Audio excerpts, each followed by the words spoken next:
जय जगन्नाथ राधे राधे। आज डालमा देखले तो भोग निश्चय लगवा। घरे थिबार किछिटा जिनिस रे एते सुंदर डालमा बनी जासी जे विश्वास करे नाही हुए। डालमा लगी नहीं थिले मु बैगन आलू सारू कोबी मुनगा गाजर जहाँ परिबा पकाला सेटा भल लागसी। फुटला पानी रे बैगन हल्दी नून आ सब परिबा आ डाली देकरी भल से सिझी गला पर भल से ताके घांटी देली। आ यहाँ दे आसी डालमा रो मैजिक टचटा।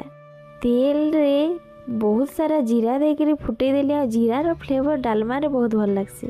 जीरा और सुखा मिर्च तार ऊपर देथिले टिके बागी मिर्चा गुण सबू के भल से कड़कड़े कर दे देली डालमा। फाइनल टच रे देथिले मी एना जीरा गुण भी। एंता गरम गरम डालमा से गरम गरम भात हे गले आउ काना दरकार है। वीडियो रे डालमाटा केनता लागुचे कहबे।